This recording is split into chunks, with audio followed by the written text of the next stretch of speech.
नमस्कार जोहर साथियों, झार पाठशाला में आपका स्वागत है। दोस्तों, जब भी मैं आप लोगों के सामने आता था तो कहता था झार पाठशाला के खोरठा क्लासेस में आपका स्वागत है। पर चूंकि आज का ये जो सेशन है ये खोरठा के लिए है नहीं, इसीलिए मैंने खोरठा को क्या किया है, थोड़ा सा हटा दिया है। और इसके पीछे भी वजह आप सब है, क्योंकि आपकी जिसमें भलाई है मैं वही चाहूंगा, ठीक है, कि वही आप लोगों के साथ वही चीज आप लोगों के सामने प्रस्तुत कर।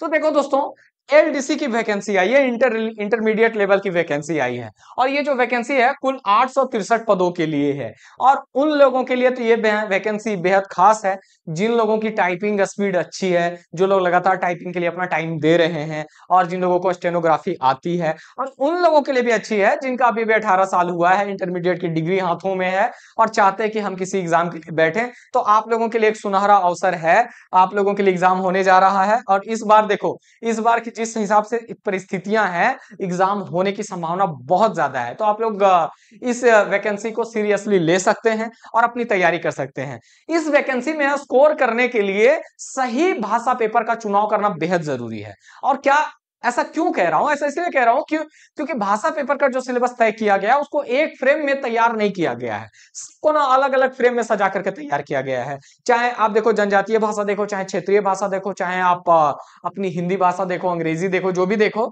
सब एक जैसा नहीं है, सबका सिलेबस एकदम अलग अलग दिया हुआ है।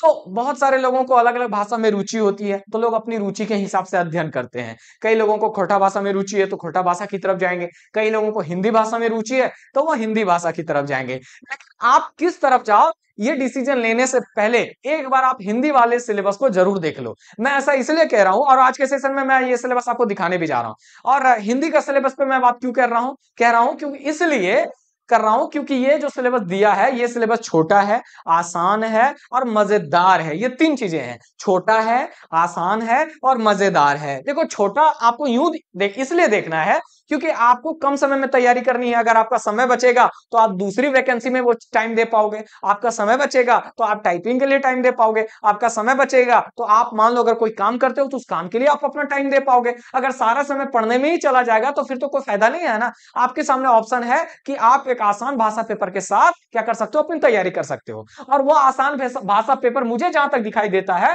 वो हिंदी है। वो कौन सा है दोस्तों?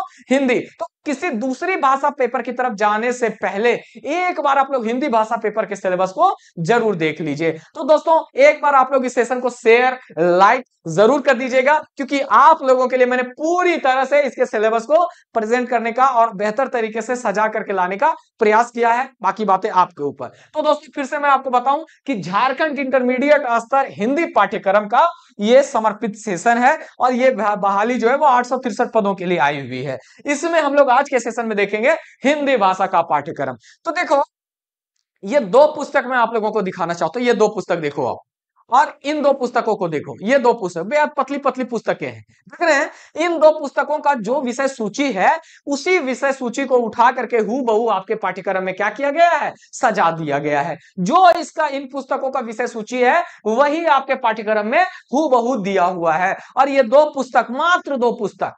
देखो, अन्य भाषा पेपर की तरफ अगर आप जाते हो तो आपको कई पुस्तकें खरीदनी पड़ेंगी, और इसमें आपको कुछ नहीं, ये दो पुस्तक खरीदना है दोस्तों। और ये दो पुस्तकों का दाम भी बहुत ज्यादा नहीं है, बेहद कम, समझ रहे हो, 150 रुपया भी नहीं खर्चा होगा और आपके लिए पूरा मटेरियल आपके हाथ में आ जाएगा। देखो, एक तो इस तरह से आपको फायदा है। अगर दूसरी तरफ जाते हो तो वहां पे आपको कई सारी पुस्तकें खरीदनी पड़ जाएंगी, कई सारी पुस्तकें। हाँ, उधर पैसा जाएगा सो अलग, समझ रहे। अब यहाँ पे देखो कि इस पुस्तक का नाम है आरोह, दो पुस्तक है, एक का नाम है आरोह भाग 2 और दूसरे का नाम है वितान भाग 2। और इसके अलावा आपका ग्रामर सेक्शन बटा हुआ है, ग्रामर सेक्शन भी एकदम स्पष्ट लिखा हुआ है कि क्या पढ़ना है, बेहद छोटा है, आसान है। तो आरोह भाग 2 का सबसे पहले, ये पुस्तक दो भागों में विभाजित है, गद्य खंड और पद्य खंड। गद्य खंड में आपको पढ़ने के लिए क्या दिया है और पद्य खंड में आपको पढ़ने के लिए क्या दिया है, आइए हम लोग एक एक करके समझते हैं। सबसे पहले पद्य खंड में, जिसको यहाँ पे काव्य खंड लिखा हुआ है, हरिवंश राय बच्चन की लिखी हुई कविता आपको पढ़ने के लिए दिया हुआ है। और इसमें क्या क्या दिया हुआ, आत्म परिचय और दिन दिन जल्दी जल्दी ढलता है। इस नंबरिंग पे मत जाइएगा, यहाँ पे हरिवंश राय बच्चन की दो कविताएं, इसीलिए एक दो लिखा हुआ है। फिर यहाँ आलोक धनवा की कविता है, वो यहाँ पे लिखा हुआ है। तो देखो, यहाँ पे एक हरिवंश राय बच्चन की आत्म परिचय एक कविता, इसी की दूसरी कविता दिन जल्दी जल्दी ढलता है, तीसरी कविता आलोक धनवा जी की लिखी हुई है जिसका शीर्षक है पतंग। क्या है? पतंग है। चौथी कविता दोस्तों कुंवर नारायण की लिखी हुई कविता के बहाने। पांचवी कविता है बात सीधी थी पर। पांचवी कविता का क्या नाम है?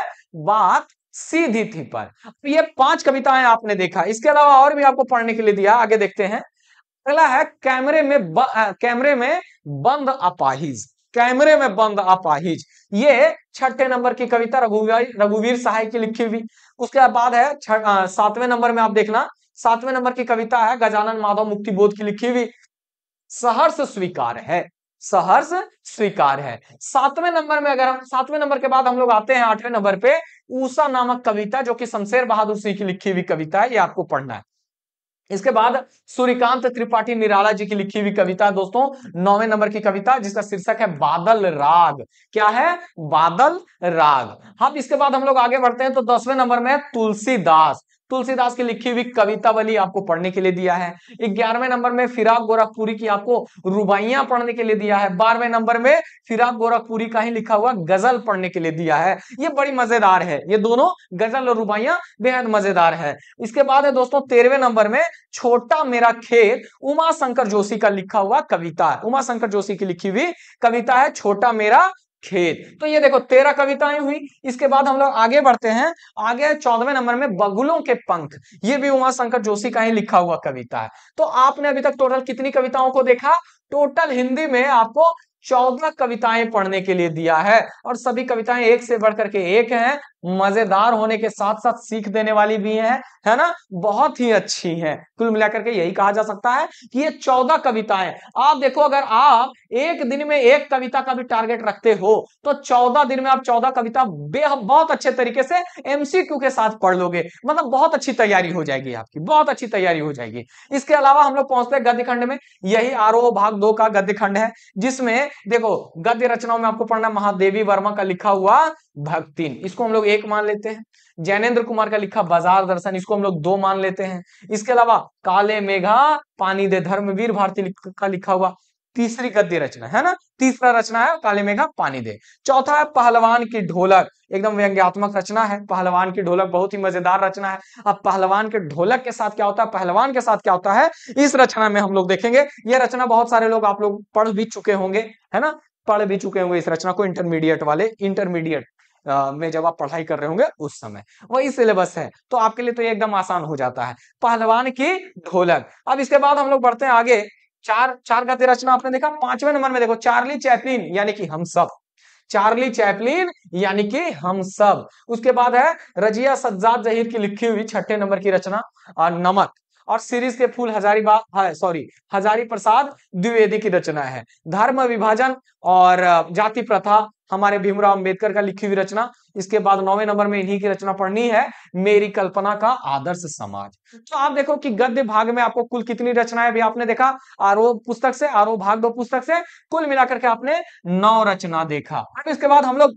अभी तक क्या देखे, 14 पोयम देखे और 9 गद्य रचना देखे। किससे? आरोह भाग 2 पुस्तक से। किससे? आरोह भाग 2 पुस्तक से। अब इसके बाद हम लोग आते हैं वितान में। वितान में ज्यादा नहीं, वितान में आपको 4 रचनाएं पढ़नी है, और चारों एक से बढ़कर के एक, ठीक है। और कौन सी है ये, आइए आपको दिखा दे। वितान में आपको पढ़ना है, ये देखो वितान पुस्तक का यहाँ पे मैंने कवर पेज लगाया हुआ है, ये आप देख रहे हैं, ये वितान पुस्तक है, ठीक है। और इस पुस्तक का देखो पहले नंबर पे सिल्वर वेडिंग, ये मनोहर श्याम जोशी की लिखी हुई रचना है सिल्वर वेडिंग। इसके बाद है जूझ, ये आनंद यादव की लिखी हुई रचना। अतीत के दबे पांव, ओम थानवी का लिखा हुआ रचना। डायरी के पन्ने, एनी फ्रैंक की लिखी हुई रचना, एन फ्रैंक नहीं, एनी फ्रैंक की लिखी हुई रचना है। और ये जो रचना है दोस्तों, ये हिटलर की यातना को दर्शाती हुई रचना है। एक लड़की थी जिसका नाम है एनी फ्रैंक, ये हिटलर की यातनाओं को अपनी डायरी में लिखने का काम करती है। दुर्भाग्यवश इस लड़की का देहांत हो जाता है, इसकी मृत्यु के बाद इसकी रचनाएं जो है वो डायरी के पन्ने के नाम से प्रकाशित होती हैं, और कई भाषाओं में प्रकाशित होती है, 1-2 भाषा नहीं, कई भाषा। और पूरी दुनिया के लोगों को ये लड़की जो है वो अपनी रचना के माध्यम से झकझोरने का काम करती है, और आज ये कई भाषाओं में, कई देशों में भी आप मान सकते हैं इसकी रचना को क्या किया जाता है, पढ़ाया जाता है, बतलाया जाता है। तो इसको हम लोग देखेंगे, पढ़ेंगे, एनी फ्रैंक की डायरी में क्या लिखा हुआ है, क्या है उसकी डायरी के पन्नों में। और ये देखो आपने 9 गद्य रचना आरोह पुस्तक में और 4 गद्य रचना आपने वितान पुस्तक में में देखा, यानी कि टोटल 13। क्या देखा आपने? टोटल 13 गद्य रचनाएं आपको पढ़नी है, मात्र 13। और 14 पोयम, यहां देखो 14 पोयम और 13 गद्य रचना, तो कुल मिलाकर के कितना हो गया? 14 और 13 मिलाकर के 27। यानी कि अगर आप एक दिन में एक रचना भी पढ़ते हो तो आप बहुत अच्छे से पढ़ लोगे और उसका एमसीक्यू एमसीक्यू सब तैयार कर लोगे, कोई दिक्कत नहीं होगा, आराम से इसका रिवीजन भी कर सकते हो। यह सिलेबस बेहद छोटा, इससे छोटा और कुछ नहीं, इससे छोटा और कुछ भी नहीं। अगर छोटा, अगर कुछ आपको लग भी रहा होगा तो वो उलझाऊ है, लेकिन इसमें कुछ उलझन नहीं है, हर एक चीज में स्पष्टता है इसके सिलेबस, कुछ स्पष्ट है। और इससे इससे आराम से आप सवाल भी पकड़ लोगे, आपको फंसाएगा भी नहीं ज्यादा, क्योंकि छोटा है आकार में, इतना छोटा है कि आप लोग कई बार रिवीजन करके सब याद कर जाओगे, लाइन में लाइन याद कर जाओगे। तो मेरे हिसाब से अगर आप हिंदी की तरफ मुड़ते हैं तो आपका चयन अच्छा है, अच्छा है, ठीक है। अब आ जाइए, आप सोच रहे होंगे कि ग्रामर में क्या पढ़ना है, तो देखो ग्रामर में भी कुछ नहीं पढ़ना, ये भी बेहद आसान है। यहाँ पे आप व्याकरण में देखो, आपको पढ़ने के लिए दिया संज्ञा, सर्वनाम, क्रिया, विशेषण, कारक, समास, मुहावरे, बस इतना, इतना आपको पढ़ लेना है। अगर आपने इतना पढ़ लिया, एक सवाल नहीं छूटेगा। बाकी ये सब देखो, निबंध लेखन, पत्र लेखन, विशेष लेखन, ये सब कुछ नहीं है, ये सब समझो फालतू है, इसमें आपको कुछ पढ़ना लिखना नहीं है, ये सब मेंस के लिए होता है, पता नहीं काहे इसमें सिलेबस में डाल देता है इन लोग। उसी तरह से जनसंचार माध्यम में रिपोर्ट, आलेख, फीचर लेखन, कार्यालय, पत्र, टिप्पणी, समाचार, संपादकीय, इन सब चीजों के बारे में भी नहीं पढ़ने देना चाहिए, मगर दे रखा है ना, दे रखा है, ये फालतू है। ये जो रिटर्न मेंस वाला एग्जाम नहीं होता है जिसमें लिखना पड़ता है, उसके लिए ये सब होता है। ऐसा लग रहा है जैसे इंटरमीडिएट वाला जो सिलेबस है उसको उठा करके एकदम हूबहू डाल दिया है, ऐसा नहीं करना चाहिए, थोड़ा सोच समझ करके सेट करना चाहिए। पर कोई बात नहीं है, ये सब आपके काम का नहीं है, ये तो और अच्छी बात है। तो सिलेबस देख रहे हैं कितना छोटा हो गया, टोटल वहां आपने देखा 27 टॉपिक, और यहाँ पे ग्रामर में 1 2 3 4 5 6 7, 27 और 7 कितना हो गया? 34। यानी कि 34 दिन का भी सिलेबस नहीं है, समझ लो। अगर आप एक दिन में 2 रचनाएं पढ़ लेते हो तो कितना दिन का? 17 दिन का सिलेबस है, बस। अब इससे ज्यादा आसान क्या हो सकता है बताइए, इससे ज्यादा छोटा क्या हो सकता है? तो ये है हिंदी का सिलेबस, कितना आसान है। इसको आप 20 से 25 दिन में पूरी तरह से फिनिश कर सकते हो, अगर एकदम जिद पे आ जाओ। और आराम आराम से अगर कंप्लीट करना चाहो तो भी आप 40 से 45 दिन में फिनिश कर दोगे, एकदम। इतना एक छोटा सिलेबस है, बेहद छोटा सिलेबस है, इसमें कोई लफड़ा, कोई टेंशन, कोई परेशानी नहीं, कोई परेशानी नहीं। तो हिंदी का चुनाव आप चाहो तो कर सकते हो, ये आपके लिए बेहतर होगा। अब देखो दोस्तों, मैंने आपको पूरा का पूरा हिंदी भाषा का सिलेबस बता दिया। अब थोड़ा सा हम लोग क्या करते हैं, कंपैरिजन भी कर लेते हैं। क्या करते हैं? तुलना भी कर लेते हैं। और तुलना हम लोग भाषा पेपर खोरठा के साथ इसका करेंगे। देखो खोरठा भाषा पेपर में आपको पोयम कितना पढ़ने के लिए दिया है, तो टोटल 103 पोयम पढ़ने के लिए दिया। कैसे कैसे बताते हैं आपको, देखो 47 पोयम एक पथिया डोंगल महुआ से, इसके अलावा आपको पढ़ने के लिए 31 पोयम सोन माटी से, इसके अलावा 25 पोयम लेहमाल से। कितना हो गया यहाँ पे? 8 5 13 3 और एक बचा, 5 3 8 2 10, 103 पोयम, और प्लस ढिंडक डोवानी एक लंबा चौड़ा खंड काव्य है, ये भी आपको पढ़ने के लिए दे दिया है। अगर आप इतना पढ़ने लगते हो तो आपका काफी समय जाता है, इसीलिए खोरठा का चुनाव आपके लिए थोड़ा सा, जहां तक हमको लगता है एलडीसी वाला में जिसको इंटरेस्ट है वही खोरठा रखे, अन्यथा आप हिंदी वाले पेपर की तरफ मूव कर सकते हैं। ये आपके लिए बेहतरीन होगा, ये आपके लिए बेहतरीन होगा। और ये तो सिर्फ देखो 103 पोयम, अगर आप एक दिन में 2 पोयम भी तैयार करते हो तो आपका कितना दिन लगेगा मालूम है? और ये सब पोयम छोटा छोटा नहीं है, बेहद छोटा भी नहीं कह सकते इसको, हिंदी वाले बराबर कह सकते।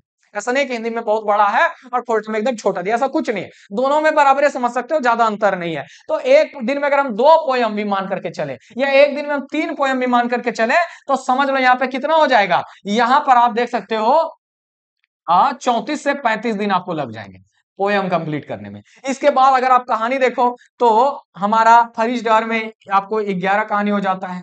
उसके बाद आप खोटा गद्य संग्रह पुस्तक में देखो तो वहां पे भी आपको कितना टोटल समझ लो कि 10 से 15 रचना वहां पे भी आपको पढ़नी है, ठीक है। 10 से 15 रचना वहां पे भी आपको पढ़ने के लिए दे दिया। इसके बाद आप देखो बीएन ओदार सर का जो निबंध है 12 निबंध, ये भी काफी लंबा लंबा निबंध है, तो ये एक दिन में एक वो आप कंप्लीट कर पाओगे, इससे ज्यादा कंप्लीट करोगे तो भूल जाओगे। तो यहाँ पे आप गौर करके देखो 15 11 कितना हो जाता है 26, और इधर कितना हो जाता है 26 2 28 38 हो जाता है। तो यहाँ पे मान लो 35 और 38 मान लो, कितना हो जाएगा यहाँ पे 8 5 13 3 1 6 1 7 73 दिन, ये जो सिलेबस है। और इसके बाद ग्रामर छोड़ दो, ग्रामर तो अभी मैंने बोला ही नहीं, ग्रामर मैंने बताया ही नहीं, समझ रहे हैं? तो ये जो पाठ्यक्रम आपका कंपैरेटिवली लगभग जो जनजातीय क्षेत्रीय भाषाएं हैं उन भाषाओं के साथ यही हाल है, सब भाषा पेपर के साथ यही है। सब भाषा पेपर में इसी तरह से एकदम बड़ा करके दे दिया है। आप हिंदी भाषा की तरफ जा सकते हैं। हिंदी भाषा इस मामले में जो भी लोग एलडीसी की तैयारी कर रहे हैं, लोअर डिवीजन क्लर्क की, टाइपिंग पे ध्यान दीजिए और हिंदी भाषा पेपर को रख लीजिए, एकदम आसान है। आप चाहो तो हिंदी वाला सिलेबस को 10 से 15 दिन में निपटा दो, मेरा पूरा गारंटी। आपके सामने सब कुछ है, कुछ कहने की आवश्यकता नहीं है, आप खुद समझदार हैं। मात्र 2 पुस्तक, ज्यादा पैसा भी खर्चा नहीं होगा, समझ रहे हैं? आराम से 150 रुपया लगेगा, पूरा कंप्लीट, कोई पढ़ना नहीं, कोई टेंशन नहीं, समझ रहे हैं? और बाकी चीजों में जाओगे तो आपको जो मटेरियल है उस मटेरियल में खर्च करना पड़ेगा, टाइम देना पड़ेगा, आपका टाइम नष्ट होगा, पैसा नष्ट होगा। उस चीज का आप सही जगह पे सही तरीके से इस्तेमाल करो, ठीक है दोस्तों? तो यही चीज मुझे आज के सेशन में आप लोगों को बतलाना था। कई लोग कॉल भी कर रहे थे, क्या करें सर? तो मैंने कहा ठीक है, मैं एक सेशन आप लोगों को दे देता हूं। और मैं आपको बता दूं कि आप लोगों की मदद में इस एलडीसी वाला जो हिंदी का पेपर है इसकी तैयारी करने में करवाऊंगा, है ना? हिंदी पेपर की तैयारी करवाने में करवाऊंगा, ठीक है? तो आप लोगों को परेशान नहीं होना है। जो मेरा पैटर्न है, मैं एमसीक्यू आप लोगों को बहुत सारे एमसीक्यू यूट्यूब पे भी कोशिश करूंगा। ऐसे तो बहुत ज्यादा दे पाना अभी संभव नहीं हो पा रहा है, लोड बढ़ते जा रहा है। तो आप जिन लोगों को भी मेरे साथ हिंदी पेपर के लिए जुड़ना है वो इस नंबर पे 9508000805 पे कॉल कर सकते हैं और इस आसान भाषा पेपर के साथ अपनी तैयारी कर सकते हैं। जो लोग अभी अभी इंटरमीडिएट पास किए हैं, 18 साल के हो चुके हैं, उन लोगों के लिए अच्छा अवसर है। जिन लोगों का अभी एज ज्यादा भी हुआ, क्योंकि इसमें एज में भी छूट दिया गया है, अभी से आप लोग टाइपिंग के लिए तैयारी करना शुरू कर दीजिए और भाषा पेपर को रखिए। और कंप्यूटर, एक और इसके साथ साथ कंप्यूटर पढ़ लीजिए, क्योंकि इसमें बहुत ज्यादा जीएस पूछेगा नहीं, कंप्यूटर से आपको 50 क्वेश्चन देगा, समझ रहे हैं? इधर से 100 क्वेश्चन और इधर से 50 क्वेश्चन, अगर ये दो गो आपका कंप्लीट हो जाता है, दो गो, तो समझ लीजिए नौकरी पक्का हो जाएगा। बोलिएगा ऐसा काहे बोल रहे हैं? ऐसा इसलिए बोल रहे हैं क्योंककि टाइपिंग वाले टेस्ट में बहुत सारे लोग जो है ना, अगर बहुत सारे लोग ध्यान नहीं देंगे तो छटेंगे।